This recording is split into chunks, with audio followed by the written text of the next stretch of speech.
বিশ্ববিদ্যালয়ের মধ্যেও বিশ্ববিদ্যালয় গড়ে তুলতে হবে আমাদের। একটা অদৃশ্য বিশ্ববিদ্যালয় আমাদেরকে গড়ে তুলতে হবে, যে বিশ্ববিদ্যালয়ের মধ্য দিয়ে আমাদের নিজস্ব স্কুলিং এবং আমরা যেই ধরনের রাষ্ট্র চাই।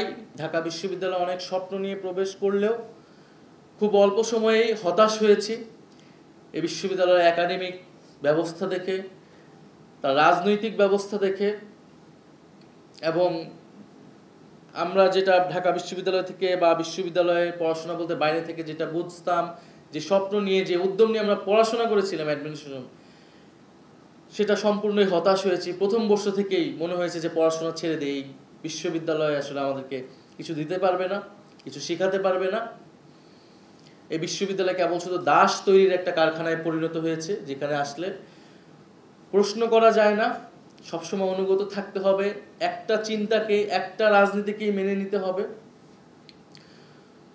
ফলে আমরা বিশ্ববিদ্যালয়ে নানা ধরনের অ্যাক্টিভিজম করেছি, রাজনৈতিক কার্যক্রম করেছি। এবং আপনারা অনেকে জানেন আমরা এই আন্দোলনের আগের কয়েকটা বছর পাঠচক্রের সাথেও জড়িত ছিলাম, কারণ আমাদের কাছে মনে হয়েছে এই বিশ্ববিদ্যালয় যা আমাদেরকে শিখাচ্ছে, এই চিন্তা যদি আমরা ধারণ করি, লালন করি, নিজেদের মধ্যে আত্মস্থ করি, তাহলে মানুষ হিসেবে, একজন স্বাধীন মানুষ হিসেবে, মর্যাদা সম্পন্ন মানুষ হিসেবে, নাগরিক হিসেবে আমরা দাঁড়াতে পারবো না।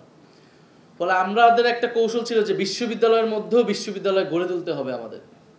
একটা অদৃশ্য বিশ্ববিদ্যালয় আমাদেরকে গড়ে তুলতে হবে, যে বিশ্ববিদ্যালয়ের মধ্য দিয়ে আমাদের নিজস্ব স্কুলিং এবং আমরা যেই ধরনের রাষ্ট্র চাই, স্বাধীন নাগরিক, মাধ্যমিক মর্যাদা এবং দায়-দরদের সমাজ প্রতিষ্ঠা করতে চাই, সেটার জন্য আমাদের নিজস্ব আমাদের সহযোদ্ধা তৈরি করতে হবে।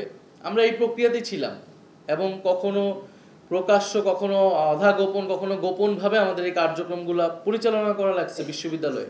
কারণ সেই স্বাধীন পরিস্থিতি বিশ্ববিদ্যালয়ে ছিল না যে আপনি কি নিয়ে কথা বলবেন, আপনি এই ফ্যাসিবাদী ব্যবস্থাকে তার যেই পিছনে রাজনৈতিক ইতিহাস, বুদ্ধিবৃত্তিক ইতিহাস, সেইগুলো নিয়ে পর্যালোচনা করার কোনো সুযোগ ছিল না। বিধায় আমাদেরকে এই প্রক্রিয়ায় এগোতে হয়েছে। আমাদের প্রত্যাশা থাকবে ভবিষ্যতে আমরা সব কিছু আলোচনা আমরা প্রকাশ্যে করতে পারবো।